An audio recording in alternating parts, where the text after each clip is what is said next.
মনে রাখবেন, ইসলামে সন্ত্রাসবাদ নাই।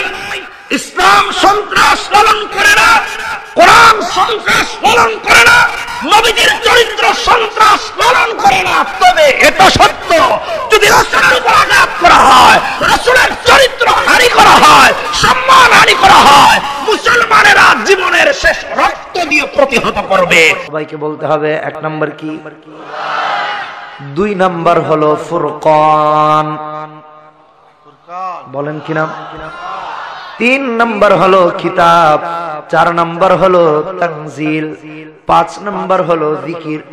আর এই পাঁচটি প্রসিদ্ধ নাম শুধু কোরআনের নাম না, বরং কোরআনে কারিমের শব্দ বটে।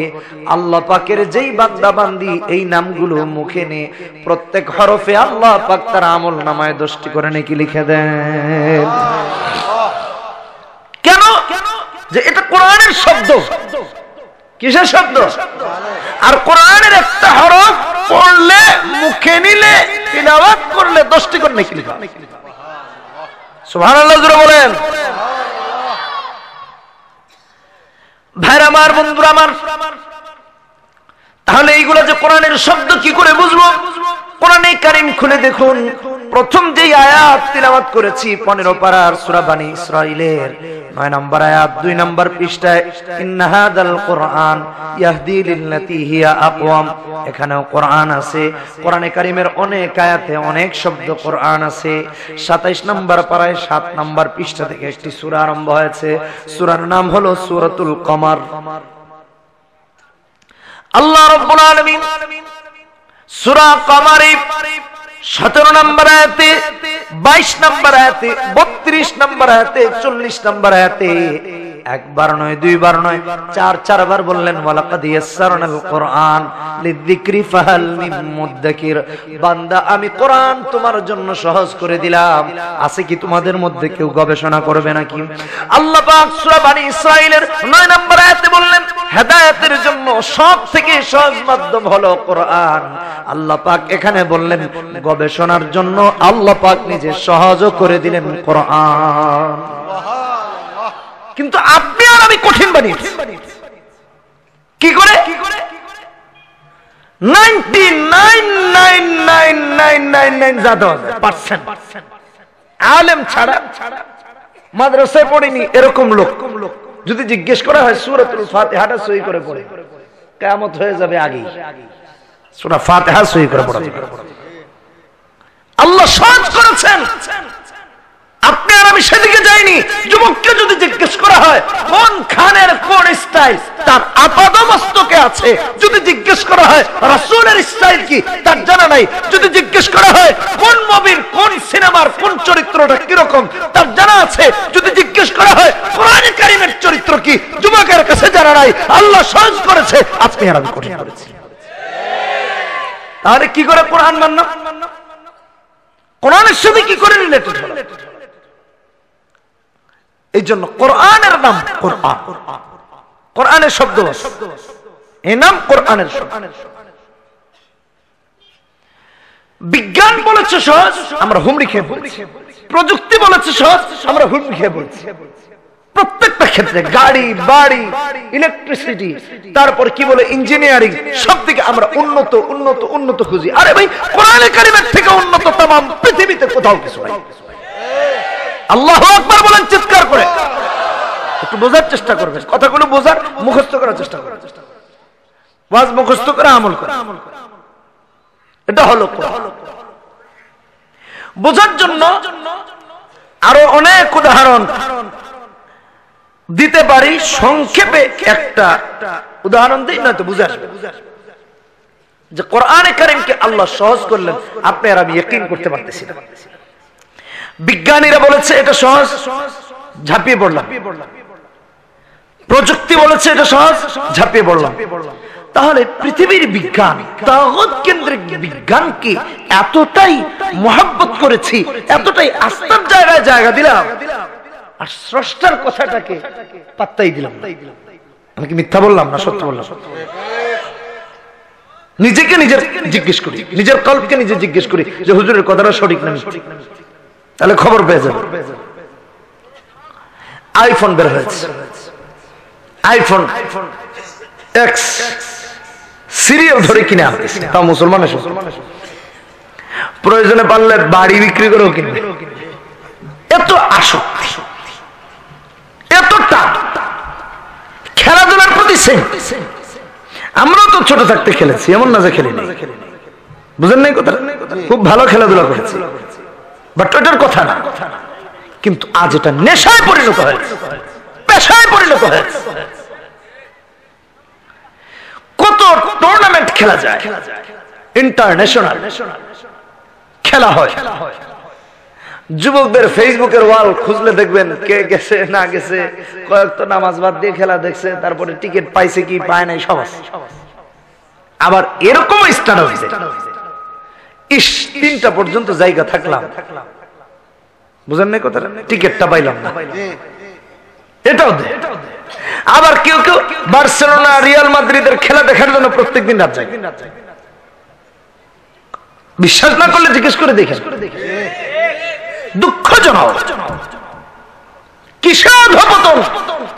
আর যদি প্রত্যেকটা মুসলিম যুবক যুবতী, তরুণ তরুণী, বৃদ্ধ বৃদ্ধা, প্রত্যেকটা মুসলমানের চরিত্র যদি এমন হতো যে কোরআনে কারিমের তেলাওয়াতের জন্য রাত জেগে আছি, তাহাজ্জুদের জন্য রাত জেগে আছি, চোখের পানি ফেলে আল্লাহর কাছে দোয়া করার জন্য রাত জেগে আছি, আল্লাহর কসম পৃথিবীতে মুসলমানরা মার খেত না, কর্তার আসনে থাকতো, শাসন কর্তার আসনে থাকতো। ঠিক কিনা বেঠিক জোরে? কিন্তু আজ আপনি আর আমি নিজের ঐতিহ্য, নিজের আল্লাহ পাকের দেওয়া আমানতকে হারাচ্ছি, দিন দিন ভ্রুক্ষেপ করছে। এটা হলো কোরআন।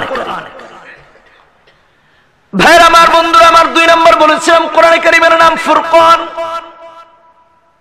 সত্য মিথ্যার পার্থক্যকারী, হালাল হারামের পার্থক্যকারী, জায়েজ না জায়েজের পার্থক্যকারী কিতাব হলো কোরআন। আল্লাহু আকবার।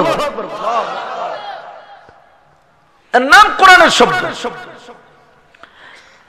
কোরআনে কারীম খুলে দেখুন, আল্লাহ রাব্বুল আলামিন 18 নম্বর পারাতে হিফজুল কোরআনি আল্লাহ পাক দ্ব্যর্থ কণ্ঠে কোরআনে কারীম একটা সূরা নাযিল করলেন, সূরাতুল ফুরকান, 18 নম্বর পারায় 18 নম্বর পৃষ্ঠায়।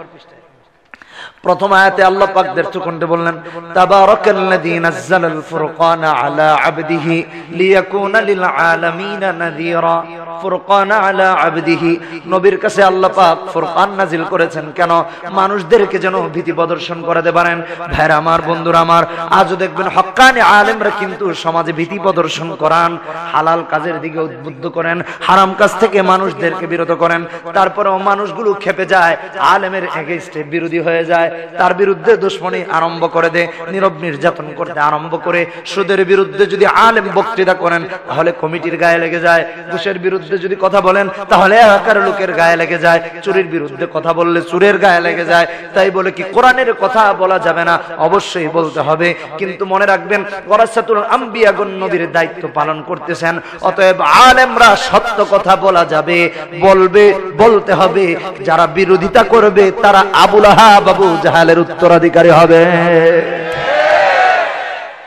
খেয়াল করে বুঝবেন, লিয়াকুনা লিল আলামিনা নাযীরা। খুব মনোযোগ দিয়ে শুনুন, আমাদের তো সমস্যা একটাই। আমি আজকে বলে যাই, খতিব সাহেব যদি মেম্বার থেকে একটা কথা বলেন রাগ হয়ে যায়।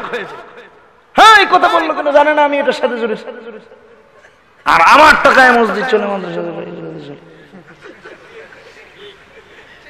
বেতন বন্ধ করে দাও, বের করে দাও। কিন্তু আপনি কি একবার এই চিন্তা করেছেন?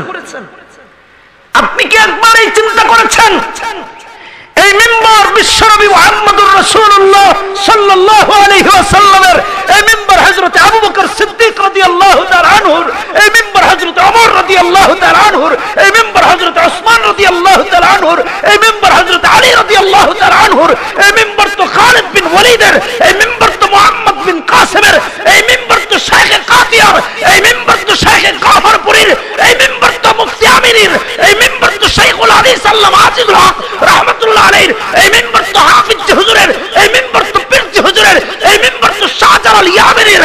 যারা মিম্বরের বিরোধী বিরোধিতা করে, তারা রাসূলের বিরোধিতা করে, কোরআনের বিরোধিতা করে, ইসলামের দুশমনি করে। ঠিক কিনা বেঠিক? তাকবীর, আল্লাহু আকবার, দিন ইসলাম জিন্দাবাদ জিন্দাবাদ, জিন্দাবাদ জিন্দাবাদ, দিন ইসলাম আল কোরআনের আলো হয়ে আলো, আল হাদিসের আলো হয়ে আলো, নারে তাকবীর, আল্লাহু আকবার। খেয়াল করে মনোযোগ দিয়ে বুঝতে হবে।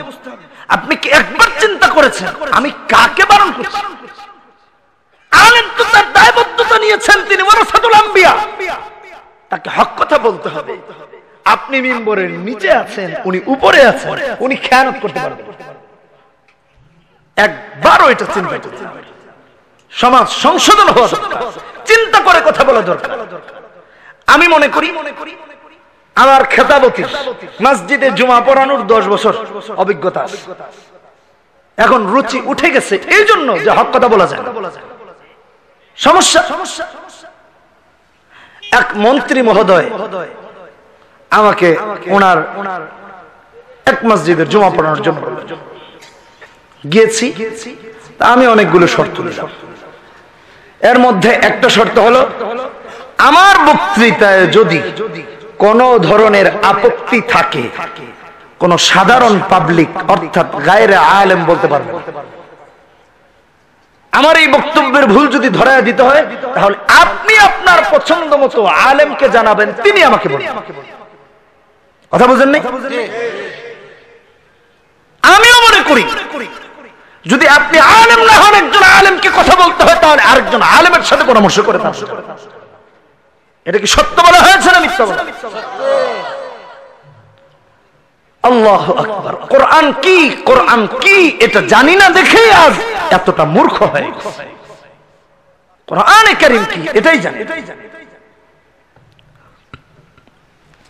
ভাইরা আমার, বন্ধুরা আমার, লক্ষ্য করুন এই ফুরকানটা কি? সূরা ইয়াসিন 23 নম্বর পারা 4 নম্বর পৃষ্ঠা। সূরা ইয়াসিনের 82-83 নম্বর আয়াত। আল্লাহ রাব্বুল আলামিন দ্ব্যর্থ কণ্ঠে বললেন, ইন্নামা আমরুহু ইযা আরাদা শাইআন আন ইয়াকুলা লাহু কুন ফায়াকুন। আল্লাহ যা কিছু বানায়েছেন, কোন বলেছেন হয়ে গেছে। কিন্তু কোরআনে কারীম কোন বলার দ্বারা হয়ে যায়নি, বরং বিশ্বনবীর 23 বছরের জিন্দেগির পুরাটাই হলো কোরআন।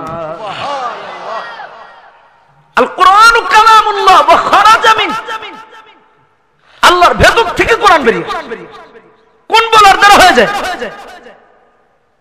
প্রত্যেকটা সৃষ্টি যদি, প্রত্যেকটা সৃষ্টি অর্থাৎ মানব জাতি যদি বুঝতো যে এটা স্রষ্টার বাণী, তাহলে এতটা অভক্তি, এতটা দূরে সরিয়ে দেওয়া, এতটা অজ্ঞতা কোরআনের ব্যাপার এটা হতো। জ্ঞানের অভাব। ভাইরা আমার, বন্ধুরা আমার, এই জন্য কোরআনে কারীম হলো ফুরকান। মনে থাকবে তো?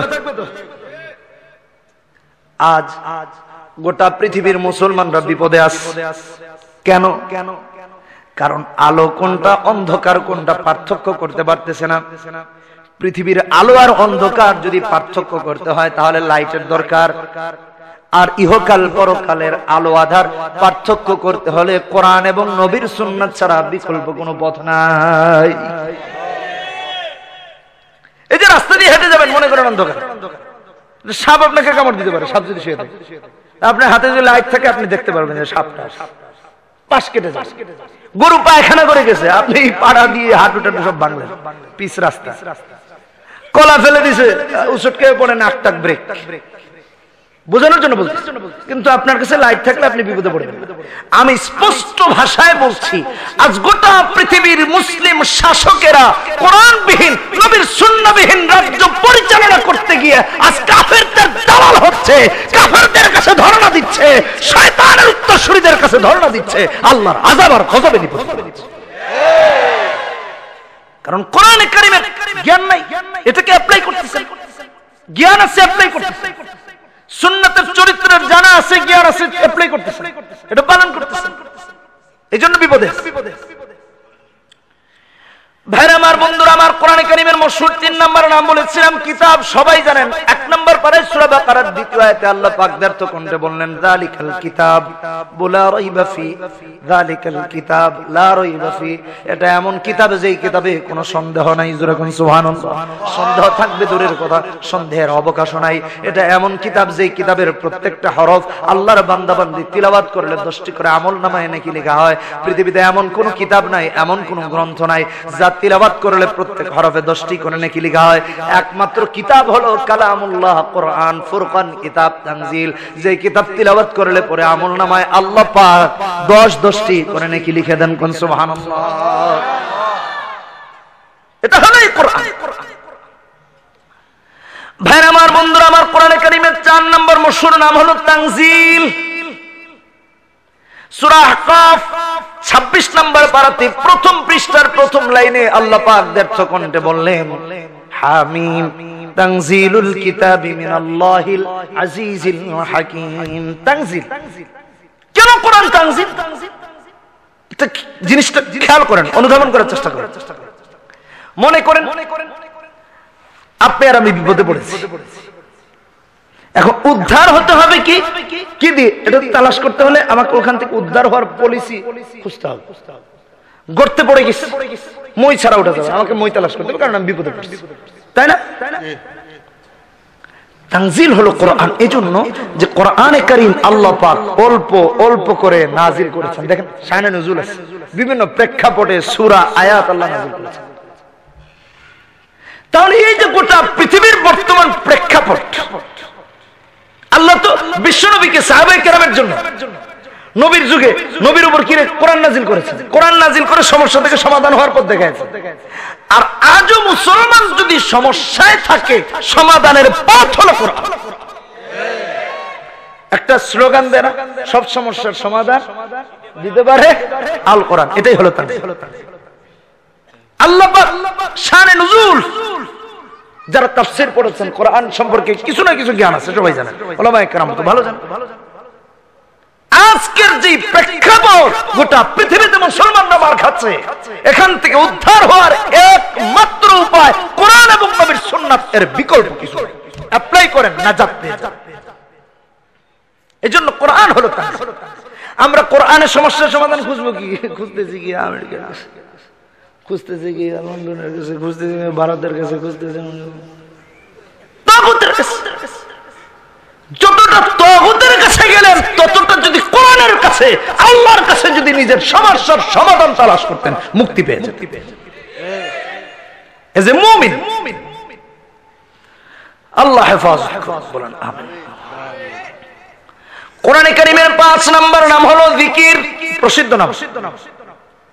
কোরআনে কারীম খুলে দেখুন, আল্লাহ রাব্বুল আলামিন কোরআনে কারীমের 14 নম্বর পারায় সূরা হিজরে প্রথম পৃষ্ঠার 9 নম্বর আয়াত আল্লাহ পাক বললেন, ইন্না নাহনু নাযালনা যিকরা ওয়া ইন্না লাহু লাহাফিজুন।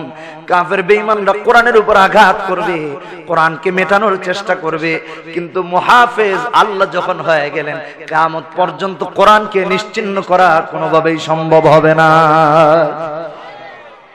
কারণ মুহাফিজকে নিজে নাজিল করে নিজে বলেছেন এটা টেক কেয়ার করার দায়িত্ব। সুবহানাল্লাহ। খেয়াল করেন, বুঝেন,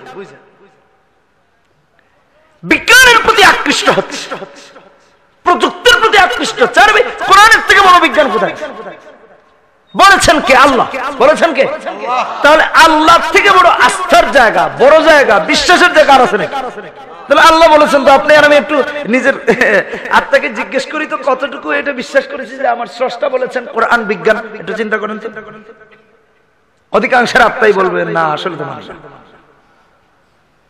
আল্লাহ পাক কি বলেন? ইয়াসিন,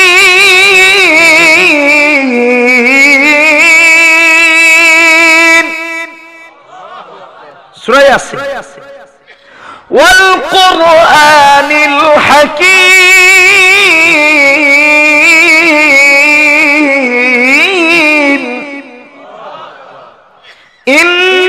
ইন্নাকা লামিনাল মুরসালিন ওয়াল কুরআনিল হাকীম। আল্লাহ এটা বিজ্ঞান সুবহানাল্লাহ বলেছেন কে? আপনি আর আমি কি বিশ্বাস করি? সাতার বিশ্বাস করেছে, তাহলে নাইলে তো সবাই কোরআন তেলাওয়াত করত। কোরআনের ভিতরে বিজ্ঞান তালাশ করে আজকে করতেছে তাগুতের কাছে বিজ্ঞান। দুঃখজনক। একটু কথাগুলো খুব খেয়াল করে শুনুন। এই জন্য ভাইরা আমার, বন্ধুরা আমার, পৃথিবীর ইসলামিক বিজ্ঞ স্কলারগণ তামাম পৃথিবীর বিজ্ঞানকে গবেষণা করে কোরআন থেকে কোরআনে কারীমের বিজ্ঞানকে 5টি ভাগে বিভক্ত করেছেন আর ঘোষণা করে দিলেন পৃথিবীতে এমন কোন বিজ্ঞান নাই যা কোরআনে নাই। কথা বুঝে আসছে? কিন্তু পৃথিবীতে এমন অনেক বিজ্ঞানের অনুপস্থিতি আছে যা আল্লাহ পাক কোরআনে কারীমে উল্লেখ করেছেন। সুবহানাল্লাহ। মুফাসসিরিনে কেরামগণ কোরআনে কারীমকে বিজ্ঞানের উদ্ভাবক বলেছেন, কোরআনে কারীমকে বিজ্ঞানের উৎস বলেছেন। আর বিজ্ঞানের উৎসকে কোরআনে কারীম থেকে 5 ভাগে বিভক্ত করেছেন।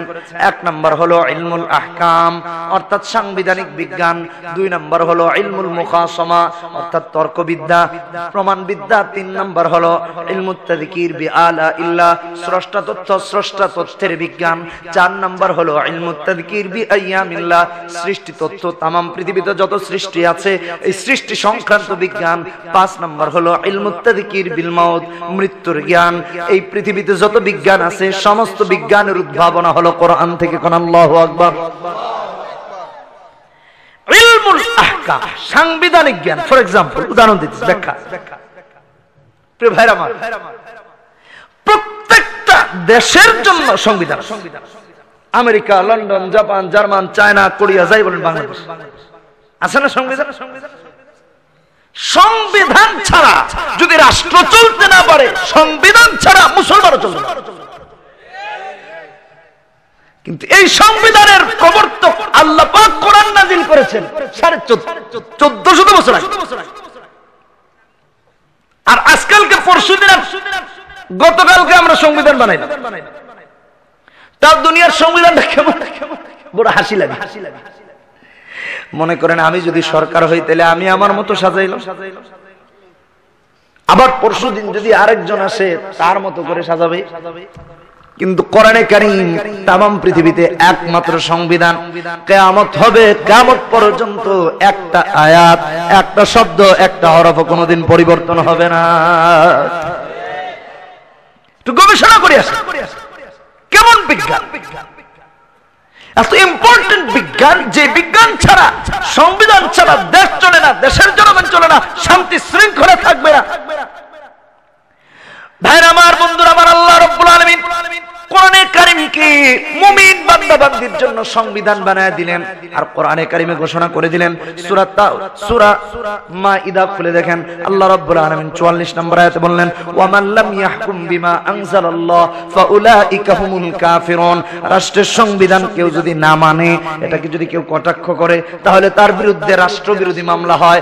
কোরআনে কারীমের আইনকে যদি কেউ অস্বীকার করে, তার বিরুদ্ধে আল্লাহ পাকের দরবারে আল্লাহদ্রোহী মামলা হয়ে যায়। আল্লাহদ্রোহী মামলা হবে। এটা কোরআন দায়ের করবে, আল্লাহর রাসূল দায়ের করবে, হাদিস দ্বারা প্রমাণিত হয়।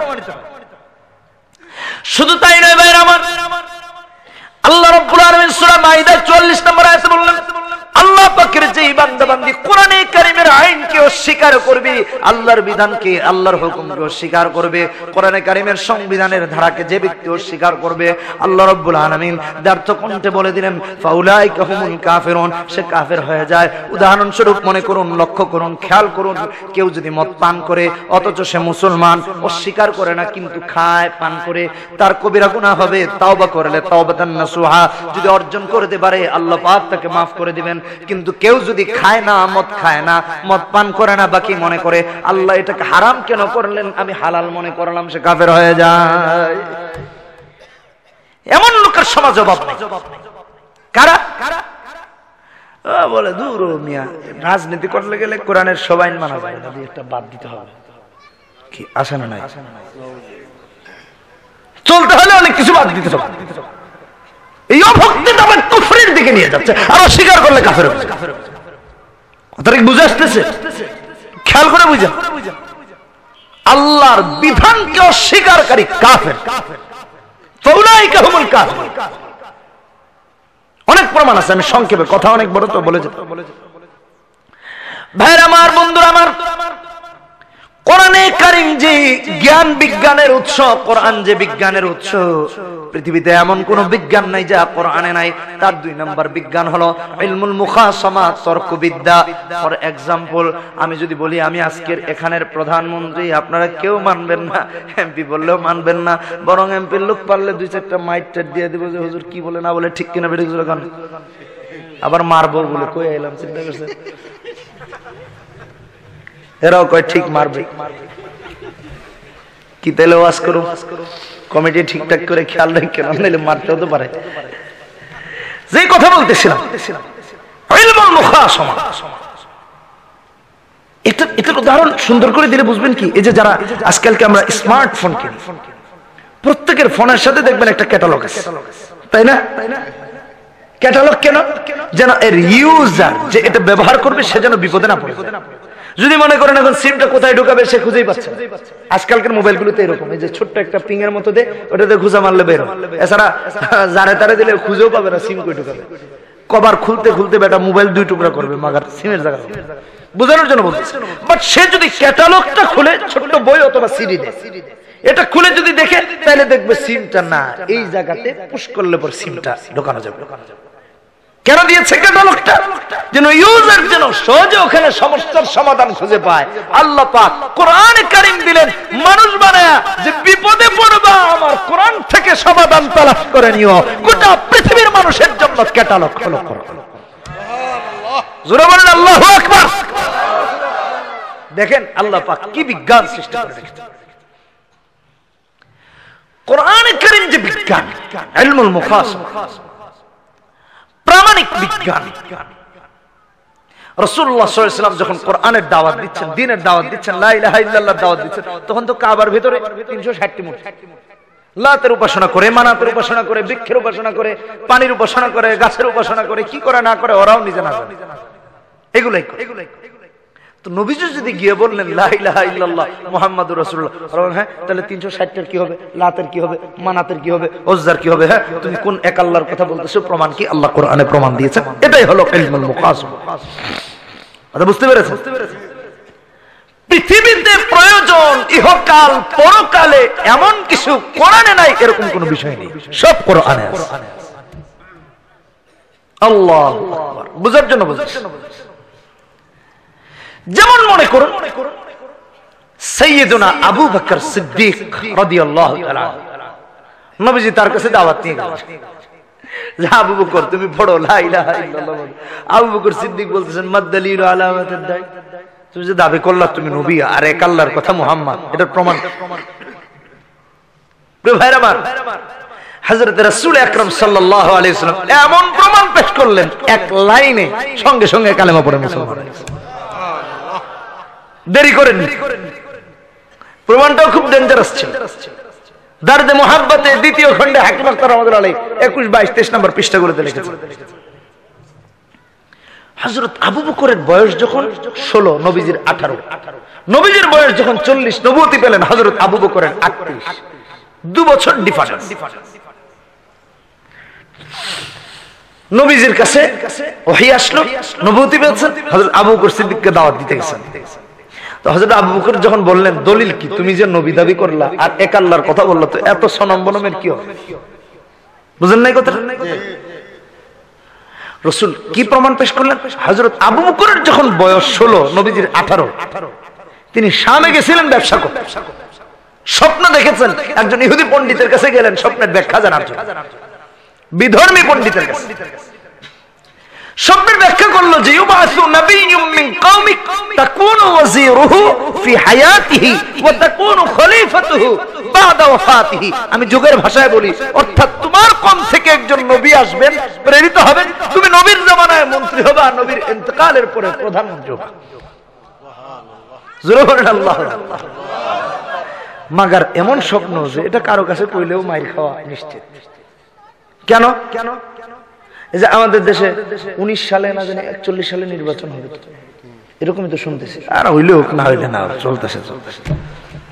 দেখেন না, উন্নয়নের জোয়ারে কুলাউড়া থেকে দিয়ানি বাজার পর্যন্ত সুবহানাল্লাহ, উন্নয়নের জোয়ারে নিচ দিয়ে মানে সহ্য করতে না পারে ফাইটা যেতেছে উপর দিয়ে। যেমন ভাত খাইলে বেশি দিলে পেট ফাটার সম্ভাবনা থাকে, এমন জোয়ার বইছে যে সব ফেটে উঠে যাচ্ছে, দুঃখজনক। আরেকদিন আসছিলাম এদিকে 54,000 টাকার কাজ করার লাগছে গাড়িতে, আর তবা করছি কাম দইরা, মাহফিল টাফিল যা যায় যাক। আর এদিকে আজকের কথা বলবো, অল্প একটু জায়গা আসছে, দেখি চাক্কা কেট কেট কেট কেট কেট কেট করতেছে। পরে এই যে মাওলানা সাহেব সাক্ষী আছে, গ্যারেজে গিয়ে এটা আবার ঠিক করেছে। লা হাওলা, আরে ভাই ইডি গাড়ি চালানোর রাস্তা তো দূরের কথা, গরু হাঁটারও রাস্তা। আপনারাই বলেন, খালি কথা বললেই সমস্যা। ভালোকে ভালো বলতে শিখেন, খারাপকে খারাপ বলতে শিখেন, এটা শিখেন অন্ততপক্ষে। অথচ এই রাস্তাটা কত সুন্দর ছিল জানেন, আজ থেকে 3-4 বছর আগে 1 ঘন্টাও লাগতো না কোলাউড়া থেকে এখানে আসতে, 30 মিনিটে চলে আসে। এই রোডে 120-এ গাড়ি চালাইছে, বুঝার জন্য বলতেছি, মানে এত ভালো ছিল। কিন্তু আজকে বছরের পর বছর এরকম। ওখানে জিজ্ঞেস করলাম সাইকেল দোকানদার, তো ওইখানে গ্যারেজের লোক গেলাম, ভাই যে ধুলা বালু গাড়ি তো যায় আসে, আপনাদেরকে দিনে 2-3 বার পানি মারা লাগে। যতবার পানি মারা লাগে টাকা দিয়ে, ততবারের টাকা দিয়ে মনে হয় রাস্তা ওরাই ঢালাই করে। আচ্ছা যাক, এটা বাদ দিলাম। তো আমি যে গেলাম, এটা কতদিন, 2-3 বছর যাবত এই অবস্থা। ওইদিকে ভাঙ্গা আস্তে আস্তে আস্তে আস্তে আস্তে ভাঙতে ভাঙতে আল্লাহ জানে এই এলাকায় কোনো ঠিক করার বাপ মা আছে কিনা, না নাই কি জানি। এটি কইলে আবার মুশকিল, যাক থাকলে থাক, না থাকলে না থাক। আমরা কি করব? আমরা উষ্টা পুষ্টা খেয়ে ঠ্যাং ভাঙবো, হাত ভাঙবো, ঠিক কি বলেন? ঠিক কিনা বে ঠিক? লা হাওলা ওয়ালা কুওয়াতা ইল্লা বিল্লাহ। ঠিকও কয়, তার মানে আপনাদের রাস্তাঘাটের দরকার নেই, তা তো ঠিকই আছে। যা কই তাই ঠিক কয়, মারবো আমারে এটাও ঠিক কয়, রাস্তা ভাঙা থাকবে এটা ঠিক। শুনেন, তবে আরেকটা ঠিক কথা বলে দিই, রাস্তা যে গর্ত হইছে, এই যে আমাদের কেশিয়ার সাহেব মেবি উনি আমারে যে কই মাছ খাওয়াইছে, চাষ হবে খুব সুন্দর নিশ্চিত। বড় বড় গর্ত হইছে তো, মাগুর মাছ, শিং মাছ নিশ্চিত ভালো চাষ। পাশে আওয়ার টাওয়ার আছে, 2-1টা ছেড়ে দিয়ে পানি দিয়ে। আল্লাহ মাফ করুন, বলেন আমিন। যাই হোক, 2-1টা কথা বললাম আর কি। এগুলো সংস্কার যদি আল্লাহ যদি এদেরকে এই কথায় একটু ঠিকঠাক করায়, তাহলে আপনাদেরও কপাল বাঁচলো, আমরাও উষ্টা খাওয়া থেকে বাঁচলাম। যে কথা বলতেছিলাম, ইলমুল মুখাসামা। হযরত আবু বকর বললেন, মা দলিলু আলা মা তাদাই। রাসূল 16 বছর বয়সের একটা স্বপ্নের ব্যাখ্যা করলেন। ওই যে ইউবাসু নাবিয়্যুম মিন কওমি তাকুনু ওয়াজিরুহু ফি হায়াতিহি ওয়া তাকুনু খলিফাতুহু বা'দা ওয়াফাতিহি। হযরত আবু বকর বললেন, মুহাম্মদ তুমি যে নবী তার প্রমাণ কি? হযরত মুহাম্মদুর রাসূলুল্লাহ বললেন, আর-রুয়া আল্লাতী রাআইতা বিশ-শাম। হে আবু বকর, শামে তুমি যে স্বপ্ন দেখেছিলে ওটাই আমি নবী হচ্ছি। فأسرها أبو بكر من الكائنات كلها। আবু বকর বলেন, আমি তো আমার স্বপ্নের কথা আমার বাবাকে বলিনি, মাকে বলিনি, প্রতিবেশীকে বলিনি, বন্ধুকে বলিনি, স্ত্রীকে বলিনি, সন্তানদেরকে বলিনি। আমার বিশ্বাস হয়ে গেল, যদি তুমি মুহাম্মদ নবী না হতা, তাহলে আমার স্বপ্নের কথা কোনোদিন বলতে পারতা না। কালেমা পড়ে মুসলমান হয়ে গেছে। জোরে বলেন সুবহানাল্লাহ। মনে থাকবে তো ইনশাআল্লাহ। ভাইরা আমার, বন্ধুরা আমার, লক্ষ্য করুন, আল্লাহ রাব্বুল আলামিন কোরআনে কারীমকে ইলমুল মুখাসামা করে দিলেন। 3 নাম্বার বিজ্ঞান হলো ইলমুত তাযকির বিআলা ইল্লা স্রষ্টা তথ্য। স্রষ্টা তথ্য, পৃথিবীতে এমন কিছু নাই যার আবিষ্কারক নাই। এই পৃথিবী সৃষ্টি করেছেন আল্লাহ, মানব দানব সৃষ্টি করেছেন আল্লাহ, চাঁদ বানিয়েছেন আল্লাহ, সূর্য বানিয়েছেন আল্লাহ। নাস্তিকরা আল্লাহকে বিশ্বাস করতে চায় না, বলে পৃথিবী এমনি এমনি হয়ে গেছে। তাহলে তাদের কাছে কিয়ামত পর্যন্ত আমার একটা প্রশ্ন, চাঁদে কারা বিজ্ঞানী পাঠিয়েছে তাদের যদি নাম থাকে, মাইক্রোফোন কে বানিয়েছে তার যদি নাম থাকে, মাহফিলের আয়োজক কে তার যদি নাম থাকে, লাইট কোন কোম্পানির তার যদি নাম থাকে, সবকিছুর যদি নাম থাকে, তাহলে পৃথিবী এমনে এমনে হতে পারে না। তুমি যদি বলো তুমি এমনি এমনে হয়েছো, তাহলে মেনে নিলাম পৃথিবী এমনে এমনে হয়েছে। আর তুমি যদি এমনে এমনে হও, তাহলে তুমিও পিতৃ পরিচয়হীন অবৈধ সন্তান হয়ে জারজ হওয়া ছাড়া উপায় থাকবে না। কিন্তু পৃথিবী জারজ নয়, আল্লাহ পাক সৃষ্টি করেছেন। কিয়ামত পর্যন্ত এমন একজন দাবিদার থাকবে না। প্রত্যেকটা বিজ্ঞানের যেরকম দাবিদার আছে, প্রযুক্তির দাবিদার আছে, আল্লাহ পাক तमाम পৃথিবীর দাবিদার। কোরআনে কারীম খুলে দেখুন, আল্লাহ রাব্বুল আলামিন সূরা আনআম 7 নম্বর পারাতে 20 নম্বর পৃষ্ঠায় প্রথম লাইনে আল্লাহ পাক 102 নম্বর আয়াতে বললেন, যালিকুমুল্লাহু রাব্বুকুম লা ইলাহা ইল্লাহু খালিকু কুল্লি শাইইন ফাবুদু, খালিকু কুল্লি শাইইন ফাবুদু। तमाम পৃথিবীতে যত সৃষ্টি আছে সমস্ত সৃষ্টির স্রষ্টা হলেন আল্লাহ। স্রষ্টা কে? সবকিছুর দাবিদার, কিন্তু একটা দাবিদার নাই যে পৃথিবী আমি বানিয়েছি আল্লাহ ছাড়া, কিয়ামত পর্যন্ত আসবে না। সুবহানাল্লাহ বলেন না? একমাত্র দাবিদার আল্লাহ।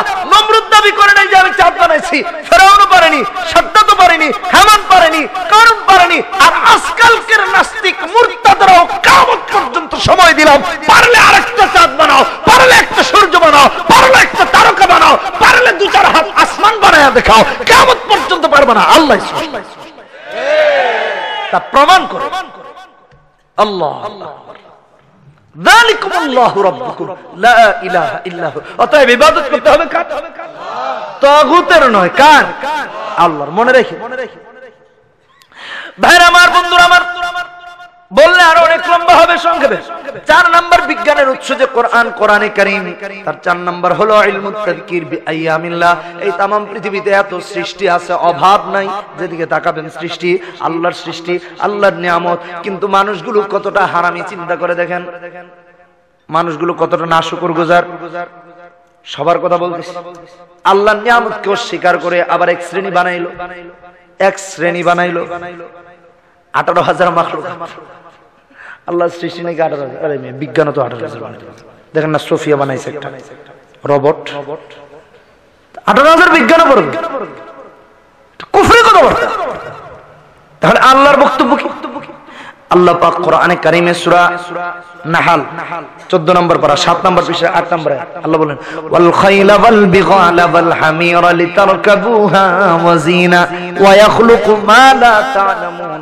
আল্লাহ বললেন, আল্লাহ যা সৃষ্টি করবেন বান্দা তুমি জানবা না। মা লা তা'লামুন, তো 18,000 কই পেল? সম্পূর্ণ কোরআন দিল, আবার গণলাম 18,000। চিন্তা করে দেখছেন, মানে গুনাহ হলাইছে। তাহলে গুনার ব্যাপারে আল্লাহ পাক কি বলেন?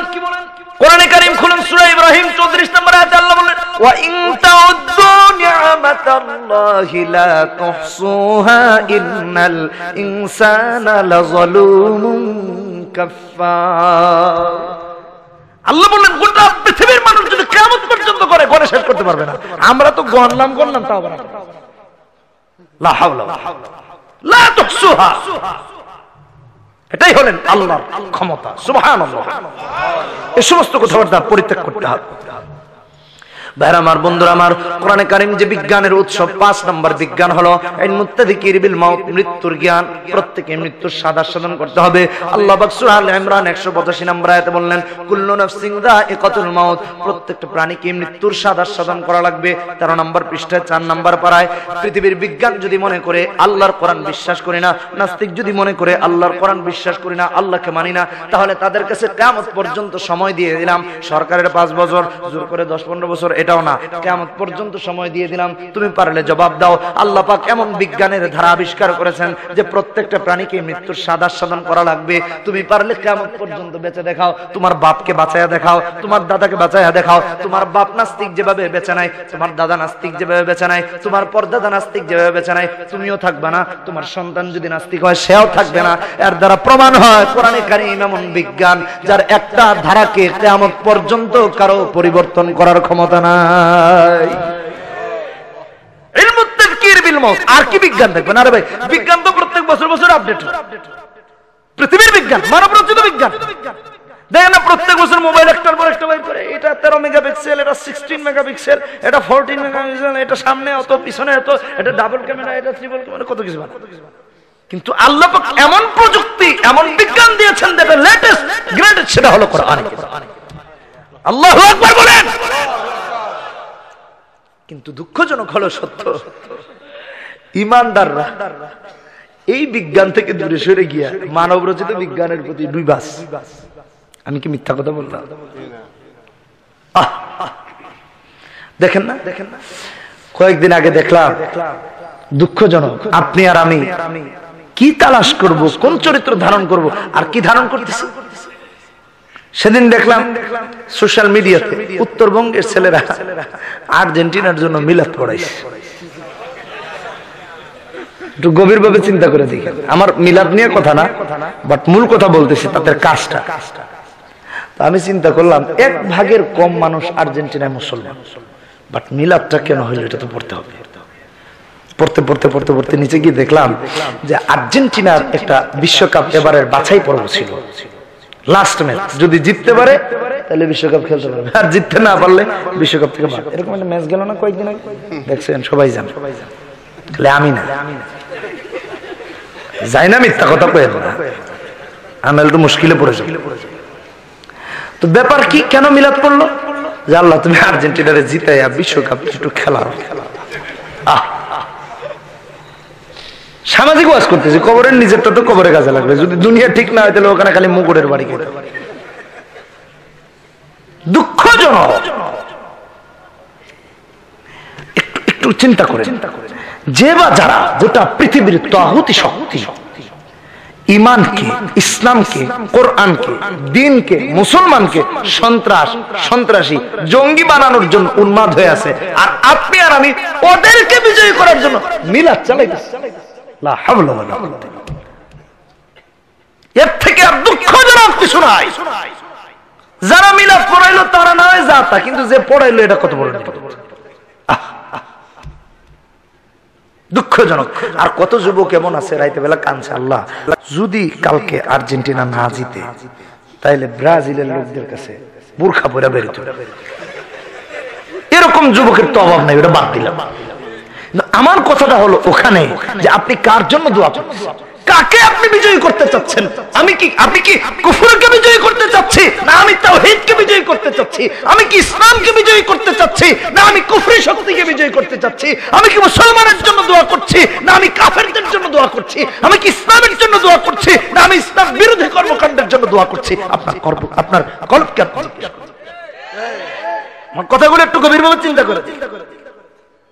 দুঃখজনক ভাইরা আমার, এই জন্য আপনি আর আমি বিপদে আছি, উদ্ধার হতে পারবো না যতদিন এগুলো ছাড়তে না পারবো। জোরে বলেন ঠিক কিনা বেঠিক? ভাইরা আমার, বন্ধুরা আমার, লক্ষ্য করুন, খেয়াল করুন। এজন্য বলতেছিলাম ইলমুত তাযকির, না এটা তো বললাম, প্রত্যেকটা 5টা বিজ্ঞানের কথা বলেছি। যে কথাই বলতেছিলাম যে আমরা কোন দিকে যাচ্ছি আর আমাদের কি করা দরকার ছিল। আমাদের চরিত্র থাকা দরকার ছিল কোরআনের, চরিত্র থাকা দরকার ছিল দ্বীনের, চরিত্র থাকা দরকার ছিল ইসলামের। কিন্তু আপনি আর আমি ইসলাম থেকে দূরে সরে গিয়েছি।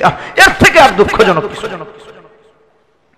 তবে আমি একটা কথা বলি, ইসলাম, আলেম ওলামা, কোরআন এবং নবীর সুন্নাত কখনো সন্ত্রাসবাদ লালন করে না। সন্ত্রাসীদের জায়গা ইসলামে নাই।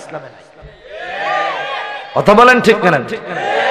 আমি ছোট্ট একটা উদাহরণ দিই। বরং ইসলাম হলো এমন, কোরআন হলো এমন যে ইসলামে এবং কোরআনের চরিত্র লালন করলে সন্ত্রাসীরাও আল্লাহর ওলি হয়ে যায়। এই উঠাউঠি করলে একদম মাথায় বাড়ি দিই, উঠতেছে, তাহলে আমিও উঠে যাই। সত্যি কথা, এই রাত্রেবেলা এই শীতে ওয়াজ করার আমার এত শখ নেই। উঠাউঠি করবেন না, যে উঠবে তাহলে আমি উঠে যাই। কোরআনে কারীমের কথা বলতেছিলাম। আপনারা সোশ্যাল মিডিয়াতে একটা ভিডিও দেখেছেন, ইউটিউবে, ফেসবুকে। ইসলাম বিরোধীরা একটা ভিডিও বানিয়েছে, একটা লোককে টুপি পরাইছে অথবা রুমাল, দাড়ি লাগিয়েছে, লম্বা জামা পরিয়েছে। কথাটা খেয়াল করে বুঝতে চেষ্টা করে। লম্বা জামা পরিয়েছে, তার কাছে একটা ব্যাগ দিয়েছে। লোকটা ব্যাগ নিয়ে 4-5 জনের কাছে যায়, সব উঠে দৌড়ায়। বাট তারা এখানে অভিনয় করে সাজিয়েছে যে এই লম্বা জামা, লম্বা দাড়ি, এই রুমালওয়ালা লোকটা, দ্যাট মিন্স এই মুসলমানের সুন্নতি লেবাসওয়ালা লোকটা সন্ত্রাসী। এটা তারা সাজিয়েছে। কেন জানা আছে? কেন? যেন তরুণ প্রজন্ম, কিশোর কিশোরী, যুবক যুবতীরা নেক্সটে ইসলাম শিখতে আলেমের কাছে না যায়, তাদেরকে যেন জঙ্গি মনে করে। যারা আপনাকে আমাকে জঙ্গি আর সন্ত্রাস বানানোর চেষ্টা করছে, যারা নবীর সুন্নাতকে সন্ত্রাস বানানোর চেষ্টা করছে, যারা নবীর সুন্নাতকে অবমাননা করছে, লাঞ্ছিত করছে, আপনি আর আমি তাদের বিজয়ের জন্য দোয়া করতে পারি না। ঠিক কিনা ঠিক জোরে বলে? কি লালন করছি আপনি আর আমি, কি চেতনা? শুধু এটুকু নয়, আরো দুঃখজনক, আরো দুঃখজনক, বিজয়ের মাস আসলে, স্বাধীনতার মাস আসলে অনেক স্কুলে, অনেক কলেজে, অনেক নাটকে আলেমের লেবাস পরিয়ে রাজাকার আলবদর সাজানো হয়। যারা মুক্তিযুদ্ধ করেছেন এখানে যদি কেউ থাকেন, তাহলে আমার জিজ্ঞাসা, রাজাকার আলবদররা কি দাড়ি টুপি আর পাঞ্জাবি ছিল? জবাব দেন। হানাদার বাহিনী কি পাকিস্তান থেকে টুপি পরে আসছিল শোকে, না পাঞ্জাবি পরে আসছিল? ছবি আছে, মুক্তিযুদ্ধের ছবিগুলো দেখবেন, ওখানে একজন দাড়ি টুপিওয়ালা ছিল না, বরং মাওলানা ভাসানী, যিনি স্বাধীনতার প্রেরণা দিয়েছেন, তার মাথায় টুপি ছিল, তার চেহারায় দাড়ি, তার পরনে পাঞ্জাবি ছিল, যিনি বঙ্গবন্ধুর শিক্ষক ছিলেন। দুঃখজনক, কি করতেছি আপনি? নাটকগুলোতে দাড়ি টুপি পাঞ্জাবি লাগায় গলায় জুতার মালা দিয়া তাকে রাজাকার সাজানো হয়, জিব্বা বের করে দিয়া নানান ভয়ঙ্কর পরিস্থিতি করে। আমার আপনাদের কাছে জিজ্ঞাসা, পাকিস্তানি বাহিনী কি পাঞ্জাবি পরে আসছিল না তাদের ইউনিফর্ম ছিল? ইউনিফর্ম ছিল। আমাদের দেশের সেনাবাহিনীর ইউনিফর্ম আছে, তাদের আছে, প্রত্যেকটা দেশের আছে। পাঞ্জাবি পরা এটা আলেম ওলামার ইউনিফর্ম, এটা যুদ্ধের ইউনিফর্ম। তাহলে কি সাজানো হচ্ছে? আরে এই দেশে তো এখনো অনেক রাজাকার আছে যারা প্যান্ট শার্ট পরে ঘুরে, এমন রাজাকারেরও ফাঁসি হয়েছে যার প্যান্ট শার্ট লেবাস। বাট আমার জিজ্ঞাসা, এটা কি ইসলামকে আক্রমণ করা নয়? কথা বলেন, এটা কি উগ্রতা নয়? এটা কি নবীকে কলঙ্কিত করার অপচেষ্টা নয়? দুঃখজনক। আমি এগুলো নিয়ে কয়েকটি ছবিও কমেন্টস বক্সে দিয়েছি। কি বোঝাতে চাচ্ছে আপনি? আমার একটা লাইভ দিয়েছিলাম, একজন মুক্তিযোদ্ধা দেখে আমাকে মেসেজ দিয়েছেন অনেক বড়, হয়তোবা তিনি এই বয়ান যেহেতু প্রচার হবে উনি হয়তোবা শুনতেও পারেন, আর তার মেসেজ আমার ইনবক্সে আছে। আমি প্রমাণ হিসেবে দেখাতে পারবো, ছবিগুলো প্রমাণ হিসেবে দেখাতে পারবো, আমার মোবাইলে আছে। কিন্তু আমার যেটা দুঃখ লাগলো যে ওই মুক্তিযুদ্ধ আমাকে মেসেজে লিখলে যে আলেমরা কখনো স্বাধীনতা বিরোধী ছিলেন না, এবং তিনি প্রমাণ হিসেবে বলেছেন যে আমরা যখন যুদ্ধ করি আমাদের সাথেও দুজন আলেম ছিলেন, একজন হাফেজে কোরআন ছিলেন, তার পিছনে তারাবি পড়েছি। তাহলে হাফেজরা মুক্তিযুদ্ধ করেছে, আলেমরা মুক্তিযুদ্ধ করেছে। খবরদার, মনে রাখবেন, যারা টুপি লাগিয়ে রাজাকার সাজায়, তারা দাড়ি লাগিয়ে রাজাকার সাজায়, তারা আমালিয়া টুপি পরায়া ইসলামী লেবাস বানায়া যারা জুতার মালা পরায়, এরা নবীর দুশমন, মুসলমানের দুশমন, কোরআনের দুশমন। ঠিক কিনা বেঠে?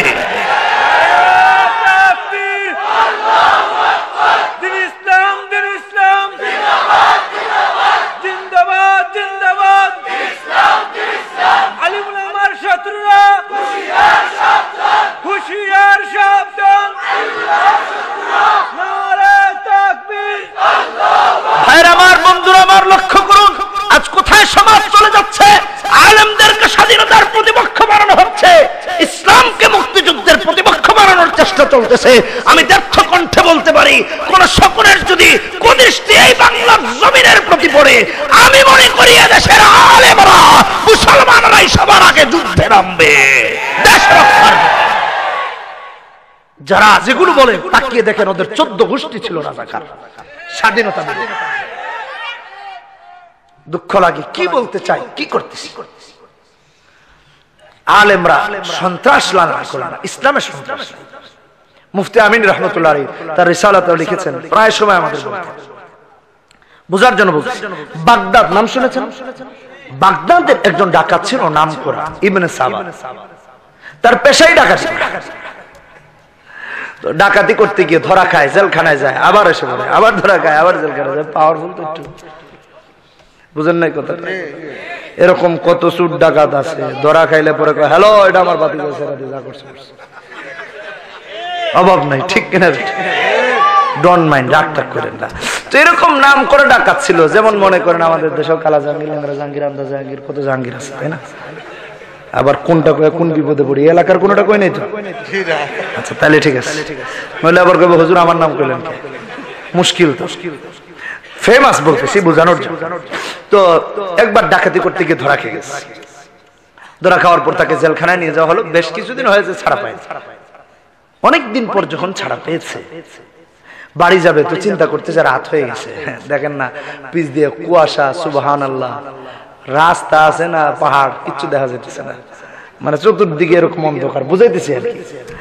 তো চিন্তা করতেছে আজকে বউ বাচ্চা বেশ কিছুদিন যাবত খায় না, কি বাড়ি নিয়ে যাবে, কিন্তু বাড়িও দেখে না, আন্ধারে কিচ্ছু দেখে না।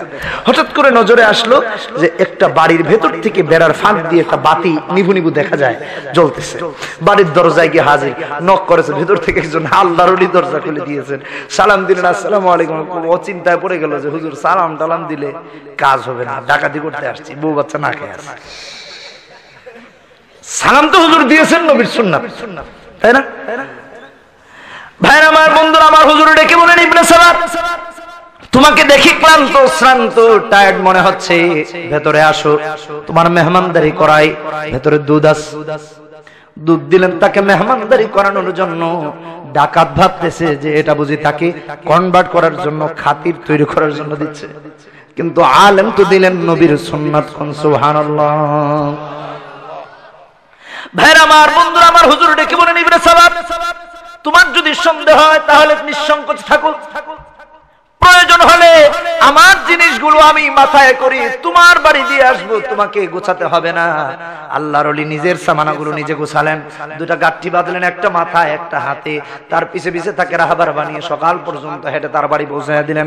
মসজিদে ফজরের আযান হয়, ইবনে সাবাতের বাড়ি গিয়ে আল্লাহর ওলি ডেকে বললেন, ইবনে সাবাত আজ যেহেতু তুমি আমার বাড়ি গিয়েছিলা, তোমার বেশি কদর করতে পারি নাই, মেহমানদারি করতে পারি নাই, আবার যদি কোনোদিন ওই দিকে যাও তাহলে অবশ্যই আমার বাড়ি যাবা, আরো বেশি করে তোমাকে দেওয়ার চেষ্টা করব। ডাকাত কয়ে কি মানুষ, জিন্নাত না ফেরেশতা? কত মানুষ ডাকাতি করলাম, ওরা আমার কেমনে মারবো চিন্তা থেকে, আরে আরেকদিন যেতে, তা আবার আইনা দিল, পেরেশান হয়ে গেছে। সুবহানাল্লাহ। এটা হলো বিউটি অফ দা হোলি কোরআন, এটা হলো বিউটি অফ দা সুন্নাহ। রাসূলের চরিত্রের সৌন্দর্য এটা, কোরআনের চারিত্রিক মাধুর্যতা এটা। আল্লাহু আকবার বলেন। ভাইরা আমার, বন্ধুরা আমার, ফজরের আযান শেষ হয়ে যায়, যোহরের আযান শেষ হয়ে গেল, আসরের আযান শেষ হয়ে গেল, ইবনে সাবাতের পেরেশানি শেষ হয় না। কার সাথে আমার রাতের বেলা মোলাকাত হলো, চিনলামই না তাকে, আসলে সে কি মানুষ, ফেরেশতা নাকি জিন্নাত? যখন মাগরিবের আযান হয়, বাড়ি থেকে বেরিয়ে পড়েছে, হাঁটতে হাঁটতে ওই এলাকার নির্ধারণ করতে পেরেছে, কিন্তু কোন বাড়ি তা তো খুঁজে পায় না। একজন দোকানদারকে গিয়ে বলতেছে, ভাই সুন্দর চেহারার অধিকারী, লম্বা দাড়ি, লম্বা জামা, লোকটাকে চেনো নাকি? দোকানদার বলে, ভাই তোমার বাড়ি কোথায়? আবার ইবনে সাবাত বলে, আমার বাড়ি বাগদাদে। দোকানদার বলে, তুমি বাগদাদের লোক হয়ে বাগদাদের ওলিকে চেনো না, তুমি কেমন নির্বোধ? ডাকাত খেপে গিয়ে বলে, ভাই আমাকেও চিনে না, তুমি কেমন নির্বোধ? আমাকেও তো সবাই চিনে। ইবনে সাবাত, এই মিয়া বলো আগে তিনি কে? দোকানদার ডেকে বলে, ভাই তিনি হলেন বাগদাদের শ্রেষ্ঠ ওলি, আল্লাহর ওলি, আল্লামা জুনায়েদ বাগদাদি। ডাকাত বলতেছে, জুনায়েদ বাগদাদি ছাড়া এত সুন্দর চরিত্র সাধারণ কোন মানুষের কাছে আশা করা যায়? সে বলতেছে, আরে ভাই এটা তো বহু আগের। আমি একবার এক মাহফিল থেকে আসতেছি, এলাকার নামটা অনেক জায়গায় বলে ফেলছি, বাট বলাটা উচিত না, তাদের মন ছোট হবে। তো আসতেছিলাম, যাই হোক, ওটার জন্য আমি সরি, যেটা বলতেছিলাম, আসতেছি, আসার পথে আমার গাড়ির সামনে গাছ ফালাইছে, বিশাল গাছ। তো আমরা দাঁড়াইলাম, প্রায় 25-30 জন হবে, কম হবে না, বেশিও আছে। প্রথমে একজন ব্রেক ধরতে দেরি, রামদা দিয়া ধীম বাড়ি, গ্লাসটা কোন রকম ঝুলে আছে। আমরা তো মনে করেন লা ইলাহা ইল্লা আনতা সুবহানাকা থেকে নিয়া যা পারি 2-4 বার খতম, বিপদ তো দূর হইতেছে না। আল্লাহু আকবার, আল্লাহ দূর করুন বলেন আমিন। অবশ্যই বললে দূর হবে, কিভাবে দূর হলো বুঝাচ্ছি। তো দরজা খুলে আমার মুঠোফোনটা এখানে রাখা ছিল, ওটা নিয়ে গেল। আমার ড্রাইভারকে বন্দুক ধরে নামাইছে, ও বেটা কাঁপতে কাঁপতে শেষ। তো আমি চিন্তা করলাম বেচারাকে ডর দেখায় লাভ কি, আমি ভাই টাকা টুকা দরকার সব লন, আমার ড্রাইভার স্যার। তো এক পর্যায়ে বলতেছে ভাই আমি রাফি বিন মুনির সাহেবের ড্রাইভার, আমার মাইরেন টাইরেন না। তো সবগুলোর মুখ ঢাকা, ইজ্জতের ব্যাপার স্যাপার আছে, তো শুধু চোখ খোলা, একজনের চেহারা খোলা, ও মনে হয় লিডার। কোথায় রাফি বিন মুনির সাহেব দেখি, তো এসে দেখে যে আমার হুজুর আগে কইবেন না। আরে ভাই আগে কব কখন, বিসমিল্লাহ তো হইলো দিরিম দিয়ে, আগে আবার কখন বলবো? হ্যাঁ দূর, হুজুর আপনি লাইটটা অফ করেন আর স্টার্টটা বন্ধ করেন, আমরা গাছ সরাই দিতেছি। আমি মনে মনে ভাবলাম এটা বুঝি ফাইনাল ডাকাতি, কারণ লাইটটা ঠিকঠাক করে এরপরে সে না ডাকাতি করবো, তাহলে ঠান্ডা মাথায় ডাকাতি করবে। স্টার্টে থাকলে তো মুশকিল, ধাক্কা ধুক্কা মেরে চলে গেলে আবার গাড়ি ঘুরি আইলে মুশকিল আছে। যাই হোক লাইলে হাইলাম তো ভাড়াকা তো বন্ধ করে দিই। তো এক পর্যায়ে যখন ওরা বলতেছে গাছ সরাই দিলে, স্টার্টার লাইট অফ করে দিলে, ঠিক ওরা যাচ্ছে, তো পিছন দিকে হঠাৎ করে খেয়াল করলাম যে গাড়ি নড়তেছে। আমি কি গাড়ি নড়ে কেন, এটা আবার কোন সিস্টেম? তো পিছন দিকে তাকায় দেখি ওই পিছনে আরেক গ্রুপ আর কি, এরা তো ভাগ ভাগ থাকে না গ্রুপিং, সামনে এ করবে পিছনে এ করবে। তো দরজা খুলে দেখি ওই পিছনে ওই দিনের মাহফিলের বিশেষ অতিথি ছিলেন যিনি আমার আগে বয়ান করেছেন। তো ওনার ব্যাগ ধরে ডাকাত বাহিরের দিকে টানে, উনি ভিতরের দিকে টানে, টানাটানি চলে আর গাড়ি নড়তেছে। উনি আবার ফলো করছেন যে ড্রাইভার যেহেতু বলেছে হুজুরের ড্রাইভার, তাই ছেড়ে দিছে। উনি কয় ভাই আমি হুজুরের খাদেম, আমার ব্যাগটা নিয়ে না, অথচ উনি আমার আগে বয়ান করেছে। চিন্তা করে দেখছে। তো ডাকাত কয় হুজুরের খাদেম ছেড়ে দিছে। আমিও দেখলাম আল্লাহ যাক হুজুরের বরকতে সবই সারা।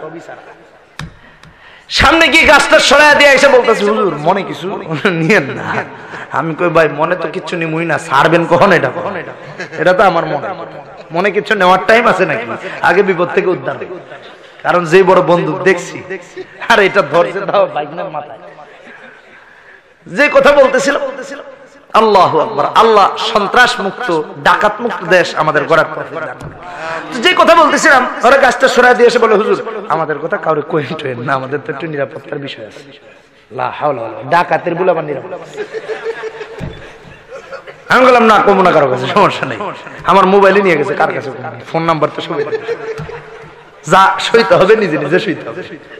যাই হোক তো ওরা চলে গেল নিয়ে, আমরা চলে আসলাম, ওরা গাছ সরাইয়া দিল, আমরাও চলে আসলাম।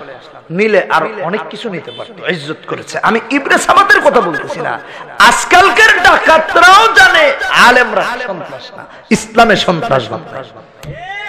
কথা বলেন ঠিক কিনা বেঠিক? ডাকাত ইবনে সাবাত বলল আল্লাহর ওলি জুনায়েদ বাগদাদি ছাড়া এত সুন্দর চরিত্র হতে পারে না, এটা কোরআনের বরকত, এটা নবীজির সুন্নাতের বরকত। ঠিক কিনা বেঠিক? ডাকাত এবার ইবনে সাবাত আল্লাহর ওলির বাড়িতে গিয়ে হাজির, দরজায় নক করেছে, সালাম বিনিময় হয়েছে, পায়ে পড়ে বলতেছে হুজুর আগের বার এসেছিলাম ডাকাতি করতে, আরেবার এসেছি তাওবা করে ডাকাতের জিন্দেগি পরিবর্তন করতে। বাগদাদের ইতিহাস তালাশ করলে জুনায়েদ বাগদাদির পরে যারা শ্রেষ্ঠ ওলি ছিলেন তাদের মধ্যে একজন হয়ে গেল ডাকাত ইবনে সাবাত, নাম হয়ে গেল ইবনে সাবাত রাহমাতুল্লাহি আলাইহি। আল্লাহু আকবার বলেন। ভাইরা আমার, বন্ধুরা আমার, আমি ছোট্ট আরেকটি উদাহরণ দিতে চাই। ভারতবর্ষের ইতিহাস যদি তালাশ করে দেখেন তাহলে সম্রাট আকবরের পরে সম্রাট জাহাঙ্গীর দিল্লির মসনদে আসলেন। মসনদে আসার পর তিনি আকবরের রেখে যাওয়া দ্বীন ইলাহি লালন করতেছিলেন। ঠিক সেই মুহূর্তে সৈয়দ আহমদ মুজাদ্দেদে আল-ফেসানি রাহমাতুল্লাহ আলাইহি তার বিরোধিতা করেছেন, আকবর ও খলিফাতুল্লাহর বিরোধিতা করেছেন, লা ইলাহা ইল্লাল্লাহ মুহাম্মাদুর রাসূলুল্লাহর কথা বলেছেন। জাহাঙ্গীর খেপে গেল, এই মোল্লারে ধরে আনা হলো। সিংহাসনে প্রবেশের সময় কিছু মূলনীতি ছিল, মাথা নত করতে হবে, কুর্নিশ করতে হবে, ইত্যাদি ইত্যাদি শিরকি কাজ। মুজাদ্দেদ আল-ফেসানি একটাও করেন নাই, মাথা উঁচু করে পা আগে দিয়ে দিচ্ছেন। জাহাঙ্গীরের মনে করেন মাথার রক্ত যা আছে আরো গরম হয়। এই মৌলভী, ঠিকই তো তোমার বিরুদ্ধে মানুষগুলো, তুমি তো এখানে ঢুকতেই ভুলটা করলা। কই কি করেছি? বলে মাথা নত করো নাই, কুর্নিশ করো নাই। নাউজুবিল্লাহ।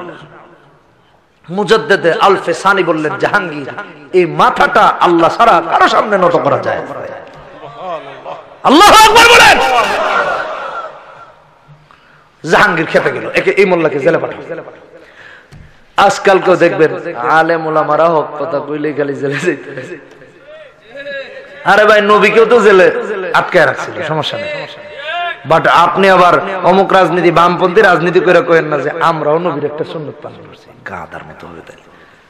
বুঝেন নাই কথা?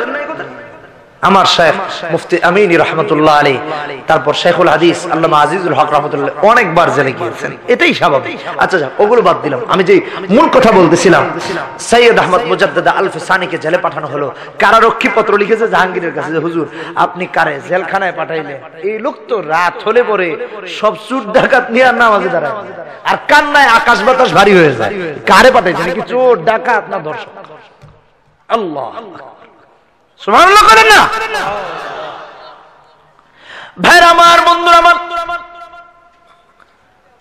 লক্ষ্য করুন জুনায়েদ বাগদাদির সংস্পর্শে গিয়ে যেরকম বাগদাদের শ্রেষ্ঠ ডাকাত আল্লাহর ওলি হয়ে গেল, সৈয়দ আহমদ মুজাদ্দেদ আলফে সানির সংস্পর্শে যেরকম জেলখানার চোর ডাকাত গুলো তাহাজ্জুদ গুজার হয়ে গেল, রাতের বেলা কান্না করতে আরম্ভ করেছে। আমি হলফ করে বলতে পারি, আল্লাহর কসম করে বলতে পারি, যারা হক্কানি আলেম, নাম কেউ আসতে না, ইলম এবং আমল অনুযায়ী আল্লাহর কসম করে বললে কাফারা দেওয়া লাগবে না, তাদের সংস্পর্শে গেলে পরে সমাজের চোর ডাকাত গুলিও আল্লাহর ওলি হয়ে যায়, চোর হয় না, ডাকাত হয় না। তবে দ্ব্যর্থ কণ্ঠে বলতে চাই, যারা আজ আলেমদেরকে সন্ত্রাস বানাতে চায়, যারা আজ কোরআনকে সন্ত্রাসবাদের কিতাব বলতে চায়, তাদেরকে দ্ব্যর্থ কণ্ঠে বলি, কোরআন যেরকম সন্ত্রাস নাই, ইসলামে যেরকম সন্ত্রাস নাই। আমিও বলি সন্ত্রাসীরাও জানে ইসলামে কোরআনে সন্ত্রাস নাই, ঠিক কিনা বেঠিক জোরে বলেন? বরং প্রকৃত যারা সন্ত্রাস এবং সন্ত্রাসীদের দালাল, তারাই কেবল আলেমদেরকে সন্ত্রাস বলতে পারে। দুঃখ লাগে, কষ্ট হয়। কাকে কি বলতেছি আজকে বুঝতেই পারি। কোরআনকে কতটুকু মর্যাদা দিতে পেরেছি আপনি আর আমি একবারও কি চিন্তা করেছি? কিছুই দিতে পারি। কোরআন কেন আল্লাহ নাযিল করেছেন? আল্লাহ রাব্বুল আলামিন 2 নম্বর পারা হিফজুল কোরআন 7 নম্বর পৃষ্ঠার প্রথম লাইন সূরা বাকারা 185 নম্বর আয়াতে বললেন, আল্লাযী উনজিলা ফীহিল কুরআন হুদাল লিন-নাসি ওয়া বায়িনাতিম মিনাল হুদা ওয়াল ফুরকান। কোরআনে কারীম আল্লাহ মুসলিম অমুসলিম সবার জন্য হেদায়েতের কিতাব বানিয়েছেন। আজ মুসলমানরা দলে দলে বিভক্ত হয়ে গেছে, এ ওই দলকে কাফের বলে, সে আবার ওই দলকে কাফের বলে। কেমনে বিক্ষিপ্ত করা যায়, বিচ্ছিন্ন করা যায়? আল্লাহর কসম, এটা কোরআন বিরোধী কাজ। বিক্ষিপ্ত হওয়া, বিচ্ছিন্ন হওয়া, মুসলমান এক থাকতে হবে।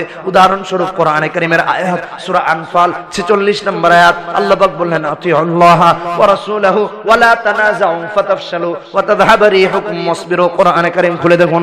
আপনি আর আমি যখন বিক্ষিপ্ত হয়ে যাব, দল উপদলে আপনার আমার শক্তি খর্ব হয়ে যাবে, আমরা বিপদে পড়ে যাব, শত্রুরা শক্তিশালী হবে, আপনি আর আমি দুর্বল হয়ে যাব। ভাইরা আমার, বন্ধুরা আমার, লক্ষ্য করুন, খেয়াল করুন, বোঝার জন্য বলতেছি। মনে করুন আমার দুটি হাত আছে, একটা দেহ। পুরো পৃথিবীর মুসলমানরা এক দেহের মতো, ঠিক কিনা বেঠিক জোরে কোন? এই যে একটা দেহ, দুটি হাত দিয়ে আমি যেই কাজ করতে পারবো। আমার যদি একটা হাত না থাকে তাহলে আমি দুর্বল হয়ে যাব, আর একটা হাত না থাকলে আর একটু দুর্বল হয়ে যাব, পা না থাকলে আর একটু দুর্বল হব, আর একটা পা না থাকলে আর একটু দুর্বল হব, সম্পূর্ণ বডিটা দুর্বল হয়ে যাবে। 2 পাওয়ালা লোক যেভাবে দৌড়াবে আমি পারবো না, 2 হাতওয়ালা লোক যেভাবে হাত দিয়ে কাজ করবে আমি পারবো না। কেন? আমার অঙ্গ প্রত্যঙ্গগুলো মাইনাস হয়ে গিয়েছে, বিয়োগ হয়ে গিয়েছে। ভাই আমার, বন্ধুরা আমার, মুসলমানের ঐক্যে যখন ফাটল হয়, বিভক্তি হয়, তখন মুসলমানেরাও দুর্বল হয়ে যায়, কাফের বেঈমানরা শক্তিশালী হয়ে নির্যাতন করে, যেরকম গোটা পৃথিবীতে করতেছে, গোটা বিশ্বাস করতেছে। মিডল ইস্ট একটা অশান্তির অপর নাম বর্তমান। এক দেশের সাথে আরেক দেশের লাগায়, সিরিয়া শেষ, লিবিয়া শেষ, ইরাক শেষ, আফগানিস্তান শেষ, মিশর শেষ, এক এক পরে এক এক দেশ শেষ। এখন আবার কাতারকে অবরুদ্ধ করে রাখছে। দুঃখ লাগে। আহা, যেই ভূমিতে রাসূল হেঁটেছেন, রাসূলের পা মুবারক লেগেছে, যেই মাটিতে রাসূল রক্তে রঞ্জিত হয়েছেন, যেই মাটিতে সাহাবায়ে কেরামকে শরীরে চড়ে শহীদ করা হয়েছে, যেই মাটিতে হযরতে খাব্বাব খুবাইবের মতো শহীদ হতে হয়েছে, সাহাবায়ে কেরামকে ফুটন্ত তেলে শহীদ করা হয়েছে, জ্বলন্ত অঙ্গারে শহীদ করা হয়েছে, উত্তপ্ত বালুতে পাথর চাপা দিয়ে রাখা হয়েছে, আজ সেই ভূমিতে সিনেমা বানানো হচ্ছে রাসূলের সাথে, কোরআনের সাথে। গাদ্দারি ছাড়া আর কিছু না, ঠিক কিনা বেঠিক জোরে বল? আস্তাই করা হচ্ছে, সিনেমা বানানো হচ্ছে, মুভি বানানো হচ্ছে। সৌদি আরবে কাফেরদের চক্রান্ত হলো এখন গোটা বিশ্বের মুসলমানদের থেকে কি করে সৌদিকে আলাদা করা যায়। যখন যেদিন আলাদা করা হবে সেদিন সৌদিতে আক্রমণ হবে, পাশে কেউ দাঁড়াবে না। কারণ হলো তুমি সবার সাথে বিশ্বাসঘাতকতা করেছো। তারা সেই দিনের অপেক্ষায়। আজ এই কথাগুলো বলতেই হবে, না বললে নয়। আমার এই কথাগুলো পৌঁছে আপনাদের কাছে। আল্লাহ হেফাজত করুন, বলেন আমিন।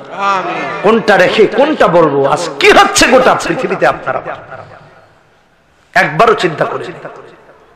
আপনি আমি তো কুফরি সংস্কৃতি, এগুলো তো ইসলামিক সংস্কৃতি না। সিনেমা বানানো, ছবি চালানো ইসলামিক সংস্কৃতি। আপনি আর আমি যতটা অনিসলামিক সংস্কৃতি লালন করছি, ঠিক ইসলামটাকে ততটা পিছিয়ে নিয়ে যাচ্ছে। আমি ছোট্ট একটা উদাহরণ দিই। আমাদের দেশের কথা বলছি, অন্যদের কথা নাই বললাম। যেমন মনে করেন আমাদের দেশে দেখবেন ক্রিকেট খেললে, ফুটবল খেললে যদি 2-4টা 4-6 মারতে পারে আর আউট করতে পারে, ম্যান অফ দ্য ম্যাচ হতে পারে, বাড়ি ফিরি গাড়ি ফিরি। কি আমি মিথ্যা কথা বললাম? কিন্তু ক্রিকেট 11 জন মিলে খেলে, 11 জনের বিরুদ্ধে। একটা দেশ একটা দেশের বিরুদ্ধেই খেলেই জিততে হয়। এক এক করে যদি সিরিজ জিতে তাহলে এটা ভিন্ন কথা, অথবা যদি ফাইনাল খেলা জিতে এটা ভিন্ন কথা। কিন্তু আমি বলতেছি যে একজন একজনের বিরুদ্ধে খেলে, তার সবাই সাবালক, কেউ নাবালক নাই। এই দেশে ক্রীড়া মন্ত্রণালয় আছে, এ দেশে ধর্ম মন্ত্রণালয় আছে, দুটি মন্ত্রণালয় আছে।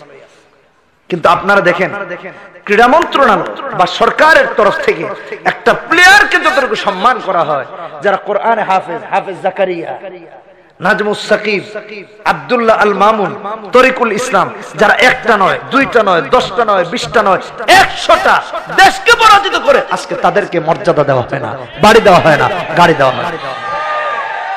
আপনাদের প্রশ্ন আসতে পারে, হুজুর আমি কোরআনের কথাই আছি, এই বিষয়ে এখনো চালাই গেছি। আমি যে কথাটা বলতেছিলাম যে যদি প্রশ্ন করা হয় হুজুর দিবেন তো আল্লাহ, লোক দিবে কেন? আরে মিয়া ও তো মুসলমান, মুসলমান হিসেবে তো কোরআন কে, আর এটা বোঝানো আপনার আমার দায়িত্ব। প্রিয় ভাইরা আমার, 4 ছক্কা মারলে গাড়ি পাওয়া যায়, বাড়ি পাওয়া যায়, দুঃখ লাগে। এয়ারপোর্ট থেকে ফুলের শুভেচ্ছা দিয়ে আনা হয়, কিন্তু কোরআনে কারিমের হাফেজরা শতাধিক দেশকে পরাজিত করে আসে। সাধারণ মিডিয়াও এটাকে ভালো করে উল্লেখ করে না, ঠিক কিনা বেঠিক জোরে বলে? রাষ্ট্রীয় মর্যাদা দেওয়া উচিত। আমেরিকার কম্পিটিশন, ওখানে আমেরিকার প্রতিযোগীরা থাকে, দুবাইয়ের প্রতিযোগীরা থাকে, মিডল ইস্টের প্রতিযোগিতা থাকে। যদি এটাকে যদি ভালোভাবে আপনি আর আমি সম্মানিত করতে পারি, বাংলাদেশের পতাকার সম্মান বাড়বে, বাংলাদেশের নামের সম্মান বাড়বে, জনগণের সম্মান বাড়বে, সরকারের সম্মান বাড়বে। কিন্তু আজকে আপনি আর আমি এটা করতেছি, এই জন্যই বিপদে আছি। কেন বিপদে আছি বুঝতে পারছেন? আর মুক্তিটা তখনই পাবো যখন এটাকে ইজ্জত করতে পারবো, এটাকে লালন করতে পারবো, এই সংস্কৃতি মস্তক থেকে আপাদ মস্তকে ধারণ করতে পারবো, ঠিক কিনা বেটি? আল্লাহ রাব্বুল আলামিন যাচ্চকণ্ঠে কোরআনে কারিমে বলতেছেন, 15 নম্বর পারা 9 নম্বর পৃষ্ঠায় প্রথম আয়াত, দ্বিতীয় আয়াত, সূরা বানি ইসরাঈলের 81-82 নম্বর আয়াত, ওয়াকুল জাআল হক ওয়া যাহাকাল বাতিল ইন্নাল বাতিলা কানা যাহুকা ওয়া নুনাজ্জিলু মিনাল কুরআনি মা হুয়া শিফা। ভাইরা আমার, বন্ধুরা আমার, কোরআনে কারিম আত্মিক শিফা, দৈহিক শিফা, পারিবারিক শিফা, সামাজিক শিফা, রাজনৈতিক শিফা, দেশীয় শিফা, গোটা বিশ্বের মুসলমানের জন্য শিফা, ঠিক কিনা বেঠিক? কিভাবে? ফর এক্সাম্পল, আপনার আমার মাথায় যদি কোরআনের চরিত্র থাকে, নবীর সুন্নাতের চরিত্র থাকে, তাহলে চোরের চরিত্র উঠবে না, শয়তানের আক্রমণে আক্রান্ত হবে না, যুবকরা তাহলে এই চোরের মতো চুল কাটবে না। এদিকে নাই, মাঝখানে একটু আছে, এটাকে আবার মোবিল দিয়ে দাঁড় করায়, ঠিক কিনা বেঠিক জোরে কোন? কিন্তু মাথায় যদি টুপিটা থাকে, মাথা যদি ঢাকা থাকে, তাহলে তার এই মাথায় শয়তানের চরিত্র দ্বারা আক্রান্ত হবে না। যদি লেবাসটা লম্বা হয়, জামাটা লম্বা হয়, তাহলে নামাজে দাঁড়াইলে রুকুতে গেলে প্যান্ট উপরের দিকে আসবে না, নিচের দিকে যাবে না, আর গেঞ্জি উপরের দিকে আসবে না। যুবকরা কি একটা স্টাইল পেয়েছে এখন, হলিউড আর বলিউড না টলিউডের কি জানি, আল্লাহ মাফ করুন, প্যান্ট পরে এটা নামাইতে নামাইতে নামাইতে নামাইতে একদম বর্ডার তো কাছে, ওখানেই নিয়ে রাখে, পাশের শেষ সীমা। আর রাস্তার যে অবস্থা দেখছি, যদি এই প্যান্ট এমনি পরে এই রাস্তা দিয়ে যায়, তাইলে বড় লেখার কুলাউড়া স্টেশন সব খুলে যাবে এমনি, একবার উষ্টাকে। আস্তাগফিরুল্লাহ, কি করা হচ্ছে আপনারা? নামাজে দাঁড়িয়েছে, এখন টি শার্ট পরেছে আর প্যান্ট তো পরেছে একদম পাশার শেষ সীমানা, ইন্ডিয়ার বর্ডারে, ঠিক কিনা বেটি? যখন রুকুতে গিয়েছে, গেঞ্জি কয় প্যান্ট ভাই আমি গেলাম, প্যান্ট কয় দুস্থতে আমি আর থেকে কি করবো, আমিও গেলাম। আর মাঝখানে এমন জায়গা হইলো, সরকার কয় আমি পদ্মা আরেকটা সেতু কেমনে বানাবো। আস্তে আসেন, এত জোরে আসা যাবে না। বোঝানোর জন্য বলতেছি, আমার বোঝানোর মাকসাদ কিন্তু এটা নয়। আর যদি যুবকের লম্বা জামা থাকতো তাহলে তার নামাজ হতো না, কারণ যুবকটা কিন্তু নামাজি, তাই মসজিদে গিয়েছে, কিন্তু তার অপসংস্কৃতি, ইসলাম বিরোধী সংস্কৃতি লালন করার কারণে তার নামাজটা বাদ। নামাজের সতর ঢাকা ফরজ, কিন্তু সে যখন ঢুকতে গেল তার তো সতর খুলেই গেল, তাহলে নামাজ বাদ। কেমন পর্যন্ত এরকম নামাজ পড়লে নামাজ হবে? সালাত আদায় করলে সালাত হবে? আমার বোঝানো মাকসাদ ওটা। যদি আপনার আমার চরিত্রে রাসূলের সুন্নাতের চরিত্র থাকতো, কোরআনে কারীমের চরিত্র থাকতো, তাহলে শয়তানের সাথে আক্রান্ত হতাম না। ঠিক কিনা ঠিক? জোরে বলেন। ভাইরা আমার, বন্ধুরা আমার, এই জিনিসগুলো আপনাকে আমাকে ফলো করতে হবে।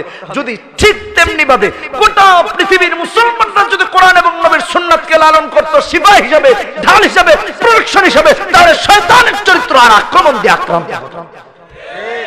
প্রত্যেকটা ঘরে ঘরে Star Jalsha, Star Cinema, Star Plus, Star Movie, যত স্টার আছে সবই করে আসমানে একটা মারামারি লাগে। বোঝা ভাই, রাত 3টা বাজে বাইরে আছে স্টার জলসার বরকত। বুঝেন নাই কথা? কেন? ওই দিনে বেলা যে সিরিয়াল কাজা হয়েছে ওটা রাত 3টায় উঠায়, আর জামাইয়ের যা দরকার তা নাই। চা খাইবো জামাই বেচারা, শীতের মধ্যে আসছে, এরকম শীত। চিন্তা করছেন এই কুয়াশা দেখে আমার তো তুফান ছুটতেছে, ঢাকা যাবো কেমনে? ওয়াজ তো করতেছি ঠিকঠাক আছে, মনে করছে আল্লাহ মাফ। তো যেই কথাটি বলতেছিলাম, এই যে জলসা মনসা আয়েশা পুরো ঝলসায় দিয়েছে। আগে আমরা মা বোনদেরকে ঘর থেকে শুনতাম কোরআন তেলাওয়াত করতে, বাচ্চাদের কোরআন তেলাওয়াতে মুগ্ধ হতে, ঘরগুলো আওয়াজ এবং সচল হতে। আর এখন দেখি সব ঘর গুরুস্থান। কবরস্থান কোনটা আর গুরুস্থান কোনটা এটা না, আহা, পার্থক্য করা যায় না। দুঃখজনক। তবে আমি ব্যর্থ করতে বলতে পারি, যদি আবারও এই ঘরগুলো কোরআন দ্বারা প্রতিষ্ঠিত হয়, সমাজগুলো যদি কোরআনের আলোতে আলোকিত হয়, কোরআন এবং নবীর সুন্নাত দিয়ে আলোকিত হয়ে যায়, আবারও শান্তি ফিরে আসবে। তবে সেদিন যখন আসবে, তাই না? বোঝার জন্য বলি, কোরআন কি করে ঢাল। যদি আপনার আমার ঘরে, বাইরে, সমাজে, চরিত্রে সবকিছুতে কোরআন এবং নবীর সুন্নাত থাকতো, তাহলে কাফেররা আপনার আমার মাথায় কাঁঠাল ভেঙে গেছে। উদাহরণস্বরূপ কোরআনে একটি সূরা আছে, সূরা লাহাব, তাব্বাত ইয়াদা আবি লাহাবি ওয়া তাব মা আগনা আনহু মালুহু ওয়া মা কাসাব।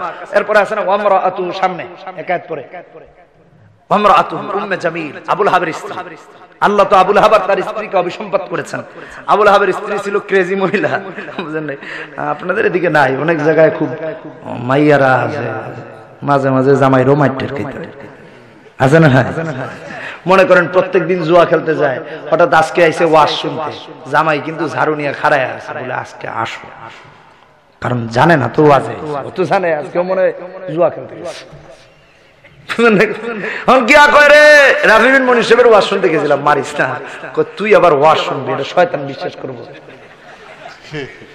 জুয়া খেলে, গান দেখায়, এগুলো অভাব নাই তো, সমাজ ভরে গেছে। ইয়াবা, বাবা, আব্বা, কি কই, কোন দিকে যেতেছি, আরে হিরোইন, মদ ইত্যাদি দিয়ে ভরে গেছে সমাজ। যেখানে যাই প্রায় জনপ্রতিনিধি, মেম্বার, চেয়ারম্যানদের একটাই অবজেকশন, হুজুর, যুব সমাজ ইয়াবা, নেশা, ফ্যান্সি আসক্ত হয়ে আসছে। আমার চেয়ারম্যান, এমপি, মেম্বার, মন্ত্রীদের কাছে একটা আবদার, এত বড় সীমান্ত, এত কিছু থাকতে সীমান্তে পার হয়ে এটি ভিতরে আসে, এটি কি ঠ্যাং ঠুং আছে নাকি? ওটিগুলো বন্ধ করেন, সমাজ ঠিক হয়ে যাবে। 5 স্টার হোটেলগুলো থেকে আবার বন্ধ করা হোক। আজকে সমাজে অ্যাভেলেবল গাঁজা মদ বন্ধ করা হচ্ছে, কিন্তু লাইসেন্সদারি বানানো হচ্ছে। সে গিয়ে ওই বারে গিয়ে খাচ্ছে লাইসেন্স। একবারও কি চিন্তা করেছি প্রত্যেকটা ছেলেকে হাফেজ কোরআন, আলেম দ্বীন বানান, হোক সে ইঞ্জিনিয়ার, হোক সে বড় লয়ার, হোক সে ডাক্তার, হোক সে যা, তার সাথে কোরআন পড়ান, নবীর সুন্নাত পড়ান। অন্তত গাঁজা খাবে না, ইয়াবা খাবে না, মদ খাবে না, চুরি করবে না, ডাকাতি করবে না, মানুষ মারবে না, টেন্ডারবাজি করবে না। আপনার আমাকে অন্তত পক্ষে বাপ মাকে গলায় ছুরি ধরে জবাই করবে না, অন্তত পক্ষে কবরে ঢুকায় দোয়া করবে না। সমাজ পরিবর্তন, সমাজ নির্মাণের চেষ্টা করি। যে কথা বলতেছিলাম, আবু লাহাবের স্ত্রী হয়েছে ক্রেজি মহিলার কথা বলতেছিলাম, খেপে গেছে। মুহাম্মদ আজকে সূরা নাজিল করছে, তার খবর আছে। পাথর নিয়ে গেছে, পাথর নিয়ে গিয়ে বলতেছে মুহাম্মদ সাল্লাল্লাহু আলাইহি ওয়াসাল্লাম আর হযরত আবু বকর দুজন মসজিদে বসে একসাথে। নিয়া বলতেছে, এই আবু বকর, তোমার যে সাথী বন্ধু মুহাম্মদকে বলে একদম মাথা ফাটায় ফেলবো এই পাথর দিয়ে, নাউজুবিল্লাহ, নবীজিকে মেরে ফেলবে আর কি, থ্রেট দিতে, আমার নামে আর আমার জামাইয়ের নামে অভিসম্পাত করে সূরা নাজিল করছে। খেপে গেছে। নবীজি কিন্তু হযরত আবু বকরের সাথেই বসা, কিন্তু দেখতেছে না। সুবহানাল্লাহ বলেন। ভাইরা আমার, বন্ধুরা আমার, নবীজিকে কেন দেখতে পারলো না? আবু লাহাবের স্ত্রী উম্মে জামিল যখন থ্রেট করে চলে গেল, হযরত আবু বকর বলেন, ইয়া রাসূলুল্লাহ, ইয়া হাবিবাল্লাহ, উম্মে জামিল এসে আমাকে এত কিছু বলল, আমি তো আশ্চর্য হয়ে গেলাম, আপনি তো আমার পাশে বসে আপনাকে কিছু কেন বললো না? নবীজি ডেকে বলেন, আবু বকর শোনো, আমি যখন কোরআনে কারীমের সূরা বানী ইসরাইল 5 নম্বর পৃষ্ঠার 45 নম্বর আয়াত তেলাওয়াত করলাম, ওয়া ইযা ক্বারাতাল কুরআনা জাআলনা বাইনাকা ওয়া বাইনাল লাযিনা লা ইউমিনুনা বিল আখিরাতি হিজাবাম মাসতুরা, কোরআনের এই আয়াতের আমলের কারণে আল্লাহ পাক আমার দুশমনের মাঝখানে পর্দা তৈরি করে দিয়েছেন। ভাইরা আমার, বন্ধুরা আমার, দুশমন তাই নবীজিকে দেখে নাই। আজ যদি আপনার আমার ভিতরে সেই ইয়াকিন থাকতো, সেই আমল থাকতো, আল্লাহর উপর সেই তাওয়াক্কুল রেখে যদি আপনি আর আমি, আমার সমাজ, আমার পারিবারিক জীবন, আমার ঘর, আমার ব্যক্তিগত জীবন, আমার রাষ্ট্রীয় জীবন, আমার দেশের জীবন, গোটা পৃথিবীর মুসলমানরা যদি কোরআন এবং নবীর সুন্নাহ, আল্লাহর উপর যদি সেই তাওয়াক্কুল রাখতো, কাফেরদের চরিত্র দ্বারা মুসলমানের ঘর, মুসলমানের সমাজ, মুসলমানের রাষ্ট্র আক্রান্ত হতো না, বরং গোটা পৃথিবীর শাসন করে তার আসনে মুসলমানরা থাকতো। ঠিক কিনা বেঠিক জোরে কোন? এটা হলো মূল কথা, এটাই ছেড়ে দিয়েছে। আল্লাহ পাক বলেছেন, রিদুন আলিয়ুতিউ নূরাল্লাহি বিআফওয়াহিম ওয়াল্লাহু মুতিম্মু নূরি, যারা আজ কোরআনকে নিভাতে চায়, যারা আজ ইসলামকে নিভাতে চায়, তাদের উদ্দেশ্যে একটা কথা বলে যায়, মনে রাখবেন, মুসা আলাইহিস সালাতু ওয়াস সালাম এর জামানায় জাদুকরদের খুব লালন পালন ছিল। তো মুসা আলাইহিস সালামের তো একটা লাঠি ছিল, এটা সবাই জানে, ছাড়তেন সাপ হয়ে যেত।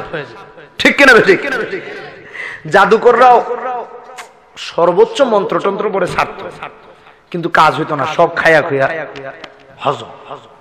তারা খুব পেরেশান, কোন জাদুই টিকে না, কোন মন্ত্রই টিকে না, যত গরম মন্ত্র দেখ কোনটাই কাজে আসে না।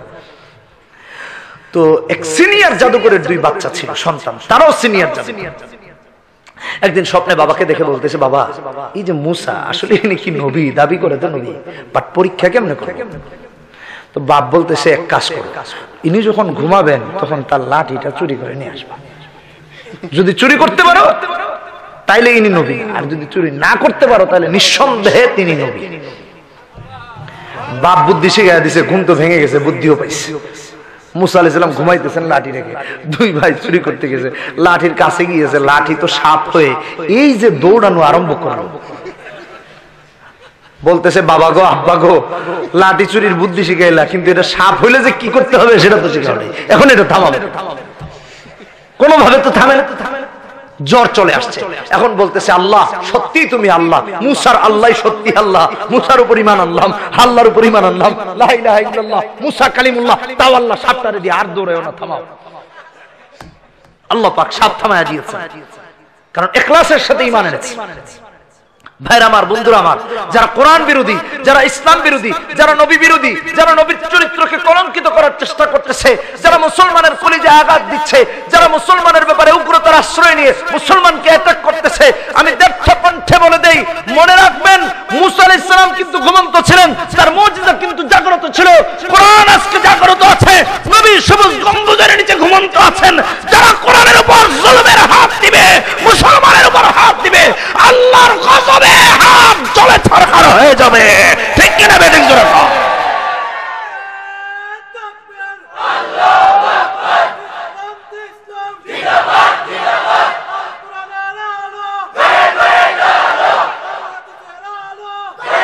ভাইরা আমার, বন্ধুরা আমার, লক্ষ্য করুন, খেয়াল করুন, তবে মনে রাখবেন, যারা ইসলামকে সন্ত্রাসবাদ বলছে, যারা জালেমদেরকে সন্ত্রাসী বোঝাতে যাচ্ছে, যারা কোরআনে কারীমের মতো মহাপবিত্র কিতাবকে সন্ত্রাসবাদের কিতাব বলতে চাচ্ছে, তাদের উদ্দেশ্য বলি, আল্লাহ পাক সূরা আরাফে 56 নম্বর আয়াতে বলেছেন, 56 নম্বর আয়াতে বলেছেন, তোমরা শান্ত ভূমিকে অশান্ত করো না। ঠিক কিনা বেঠিক জোরে কোন? ইসলামে সন্ত্রাসবাদ নাই। সন্ত্রাসবাদ আছে, তাহলে যারা সন্ত্রাসবাদ সৃষ্টি করতেছে তারা কি চায়? আমরাও দক্ষ কণ্ঠে বলি, মনে রাখবেন, ইসলামে সন্ত্রাসবাদ নাই। ইসলাম সন্ত্রাস লালন করে না, কোরআন সন্ত্রাস লালন করে না, নবীজির চরিত্র সন্ত্রাস লালন করে না। তবে এটা সত্য, যদি রাসূলের উপর আঘাত করা হয়, রাসূলের চরিত্র হানি করা হয়, সম্মান হানি করা হয়, মুসলমানেরা জীবনের শেষ রক্ত দিয়ে প্রতিহত করবে। কে কে রাজি আছেন? হাত তুলে দেখা দেন। নারে তাকবীর।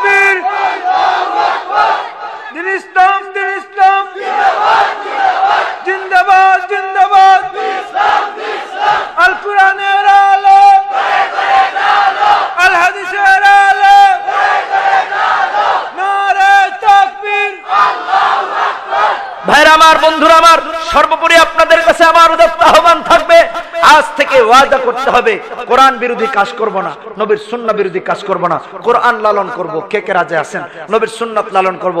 বলেন, হে আল্লাহ, আজ থেকে ওয়াদা করছি মৃত্যু পর্যন্ত কোরআন সুন্নাহ অনুযায়ী চলবো। হে আল্লাহ, আমাদের এই ওয়াদা মৃত্যু পর্যন্ত বাস্তবায়ন করার তৌফিক দান করুন। বলেন আমিন। আরো জোরে বলেন আমিন। হাত নামান। ওয়া আখিরু দাওয়ানা আলহামদুলিল্লাহি রাব্বিল আলামিন।